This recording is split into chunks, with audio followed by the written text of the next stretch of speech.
In this exercise, a person lies on the floor with the face pointing down. The person bends his or her arms so that the palms of the hands are on the floor, next to the shoulders. The person then pushes with his or her arms, lifting the upper part of the body above the ground until the arms are straight. Before starting to do any exercises, it is a good idea to have a medical checkup. Some people do not want to exercise because they think it will be too much work. However, many people find that they feel very good when they exercise. Exercising can be an enjoyable and fun way to maintain health and fitness. The history of trial by jury. In most English-speaking countries, a person who is accused of a crime has the right to a trial by jury. In a trial by jury, the guilt or innocence of the accused person is decided by a group of 12 people called jurors who must listen to the evidence about the case. The idea of a trial by jury is over 800 years old, but there was a time when criminal cases were decided in other ways. Today, many of these methods seem ridiculous and cruel. Many accused people were forced to undergo a trial by ordeal. There were several different kinds of this trial. For example, in the ordeal by fire, an accused man was forced to carry a red-hot piece of iron in his hand. People believed that if the man were innocent, then the gods would protect him, and his hand would not be burned or blistered by the iron. Another form of the trial by ordeal was the ordeal by combat. If one person accused another of a crime, they would be forced to fight each other with some weapon. People believed that the gods would help the man who was right and allow him to win the fight.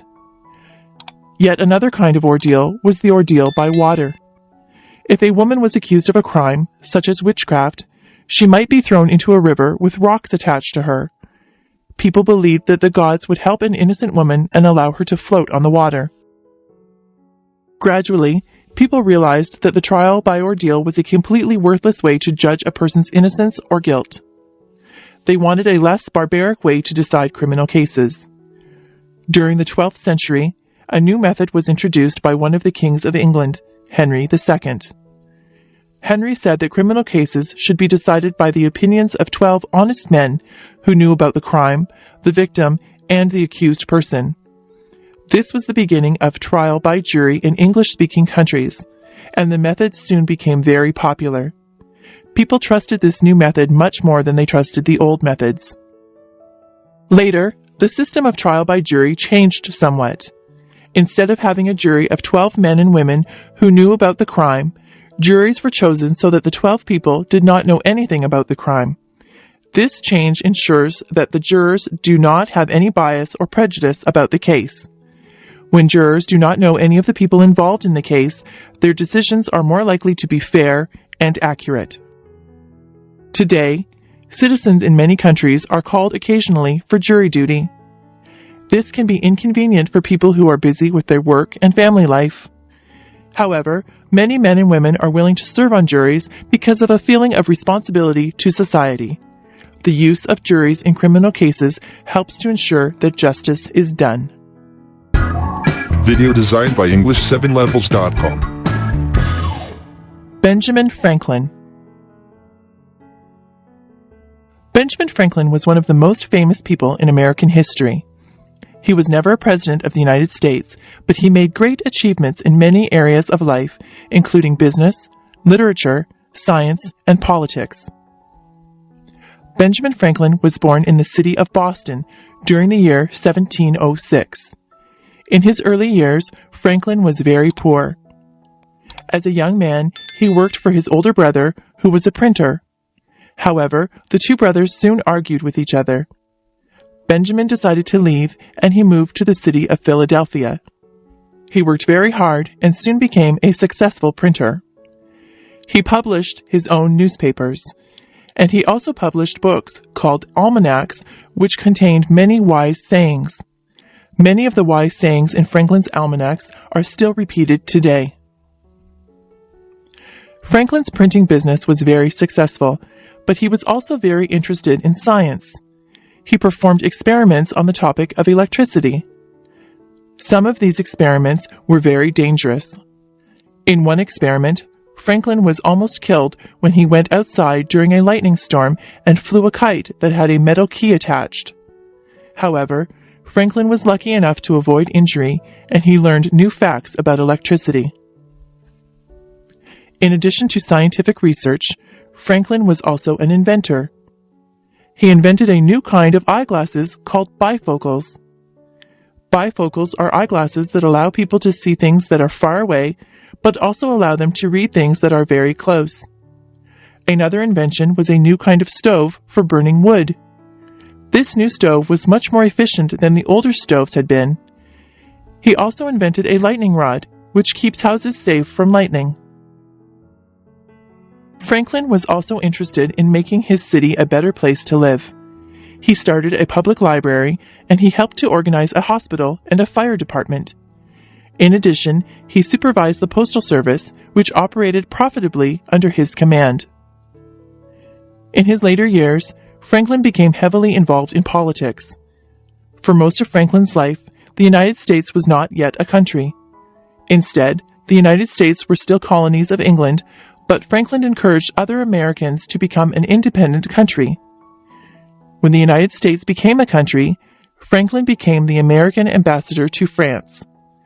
The French people liked Franklin very much. Franklin later returned to the United States, and he died in 1790. Today, many Americans still admire the brilliant achievements of Benjamin Franklin, who did so much to improve people's lives. The picture of Benjamin Franklin can be seen on the American $100 bill. Preservation of forests. Many thousands of years ago, much of the world's land area was covered in forests. Since that time, people have needed to clear the forests by cutting down the trees in order to make room for their farms and cities. Today, forests are still being cleared, and many people are worried that too much forest area is being lost. There are many reasons why it is important to preserve forests. One reason is that the trees inside the forests help to remove carbon dioxide from the air and put oxygen back into the air. This is important because scientists believe that too much carbon dioxide in the air might be causing the world's temperature to increase quickly. The forests might help to reduce this problem by absorbing carbon dioxide from the air. Another reason for preserving forests is to maintain many different species of plants and animals. The forests are the home of a huge variety of plants and animals, which will become extinct if the forests are destroyed. These plants and animals are both beautiful and interesting, but they also have practical benefits for people. For example, doctors believe that many diseases might be treated by chemicals that are obtained from forest plants. Forests are also important for providing wood or lumber, but sometimes people cut down too many trees for lumber. To preserve the forests, it is important to ensure that the amount of wood removed is not more than the amount of new wood that grows in the forest. Otherwise, the forest will gradually disappear. In many parts of the world, forests have already been cleared. In recent years, many forests have been cleared in South America, Africa, and Southeast Asia. In other parts of the world, the forests have already been cleared a long time ago. There are only a few areas of the world where very large areas of forests have not yet been changed by people. These areas include the Amazon rainforest of Brazil and the northern forests of Canada, Alaska, and Siberia. Some countries have passed laws to protect their forests from being cleared. For example, a country can declare its forest areas to be a national park and prevent the forest from being cut down. However, this is very difficult for poor countries to do. The people may want to cut down the forest to obtain wood, to gain access to natural resources in the forest areas, or to have new land for farming. When forests are cut down to gain new farmland, however, people usually find that the soil is not very good for farming. It is a difficult challenge to provide opportunities for poor people of the countries and to protect the forests at the same time. However, it is very important that this challenge be met successfully because the forests will be needed by future generations of people. Violence on television. Nowadays, the issue of violence on television is often debated. Many people are concerned that the images of violent acts might cause the viewers to become more aggressive. Some of these people believe that there should be restrictions on violent television programs. Other people feel that individuals should be able to choose what they want to watch on TV. Many of these people believe that violent television is unlikely to affect people's behavior. One of the concerns that some people have about violent TV is that the viewers might imitate aggressive acts. For example, consider a TV program that shows professional wrestlers. Some people believe that children who watch the program might copy the actions of the wrestlers and that this could lead to serious injuries. As another example, consider a TV program that shows people shooting guns at each other. Some people believe that viewers of such a program might be more likely to use a gun in their disputes with others. Another concern that some people have with violent TV is that it might make people less sensitive to the effects of violence. In other words, people who watch many acts of violence on television might no longer be shocked by violent acts. They might then become quite tolerant of the use of violence. Some people do not believe that violence on television is likely to have harmful effects. They point out that many terrible acts of violence occurred long before television. They also argue that people can tell the difference between television and real life. That is, they say that people are unlikely to imitate violent acts and are unlikely to become less sensitive to violence in real life. Also, they argue that parents are able to prevent their children from watching violent television. Psychologists have conducted some research studies on the effects of violent television. Some studies have shown that children who watch a lot of violent TV do become slightly more aggressive as adults.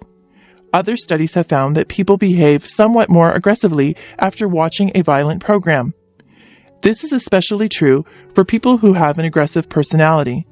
Finally, some other research has found that rates of murder tend to increase slightly in the days following a televised boxing match. Nearly all psychologists now agree that violence on television does contribute to aggressive behavior in everyday life.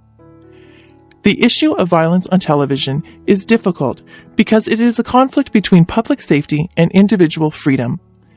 Some people feel that violent TV should be restricted because it might have harmful effects on society, but other people feel that individuals should be free to watch the programs that they like.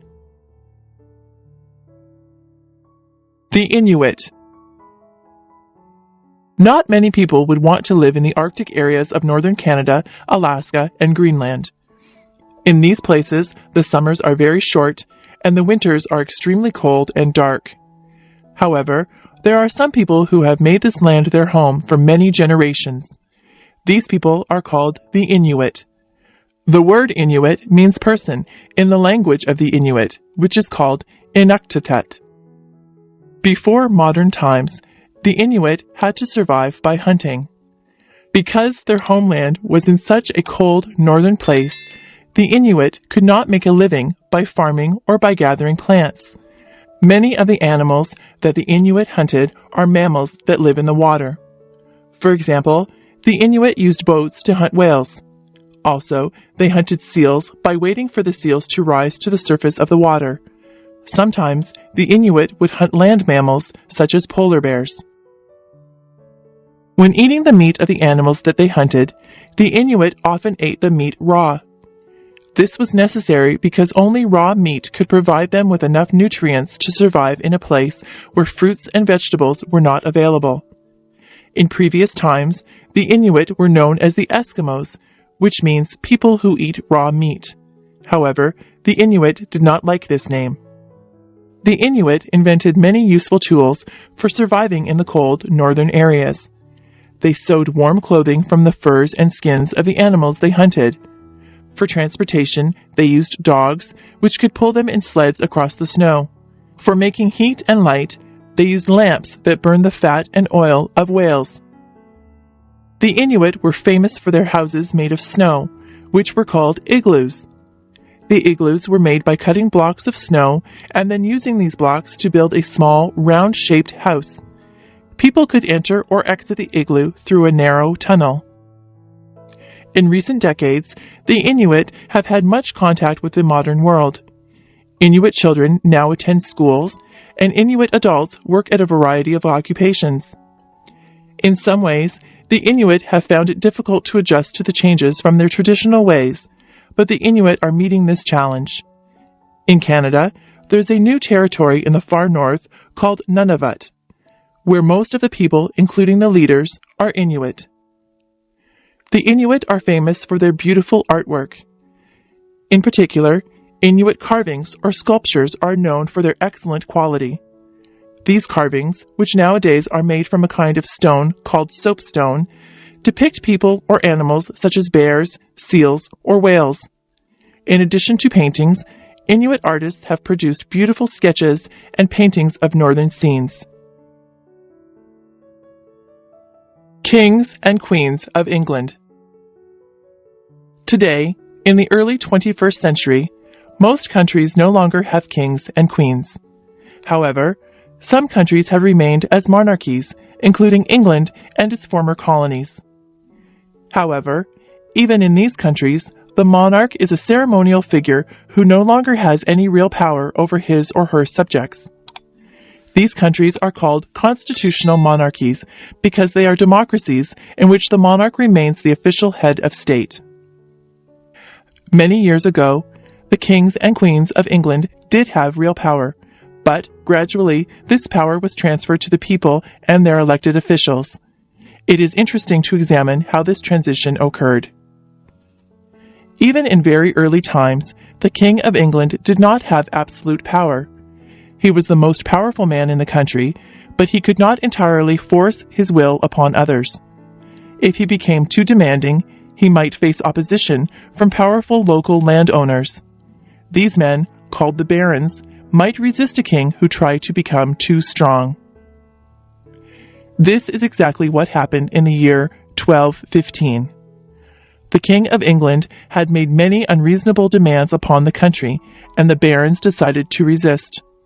They forced the king to agree to a list of rules that would limit his power. These rules were written in a famous document called the Magna Carta. This document described not only the rights of the barons, but also of the common people of England. During the next few hundred years, the kings still had much power. However, some other people, such as the landowners and the richer men of the towns, also had influence. Their meetings became known as parliaments, and the king had to share power with the parliament. During the 1640s, one king tried to rule without parliament, and tried to take away the rights of Parliament. This led to a civil war, and the king was defeated. England soon became a monarchy again, but it became clear that Parliament would have more power than the king. Until the 20th century, the parliaments of England became more democratic as more and more people were allowed to vote. Today, England still has a constitutional monarchy, but not all English-speaking countries recognize the English Queen. For example, the United States became an independent country over 200 years ago and has become a republic ever since. In some countries, there is a debate about the future of the monarchy. Canada, Australia, and New Zealand still recognize the Queen of England as their own queen, even though those countries are no longer governed by England. Many people in those countries want to abolish the monarchy. They believe that their countries should now have their own head of state.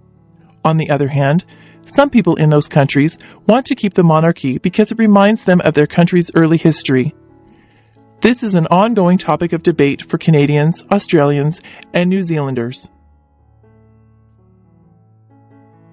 Alcohol. Alcohol is the oldest drug that is used in Western countries. For thousands of years, people have made alcoholic beverages. These beverages are made by allowing a process called fermentation to occur.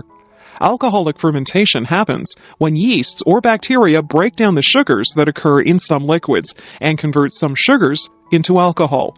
Many liquids, such as fruit juices, can ferment. Thousands of years ago, alcoholic drinks were common in the Middle East. However, the Islamic religion forbids alcohol, so very little alcohol is consumed in this part of the world. In European countries and in other parts of the world, many different kinds of alcoholic beverages are produced and consumed. In warmer areas of Europe, people make wine by allowing grape juice to ferment. In cooler areas of Europe, people make beer by fermenting liquids made from water and various grains. The process of fermentation is also used to make stronger drinks known as spirits. These drinks include vodka, whiskey, and rum.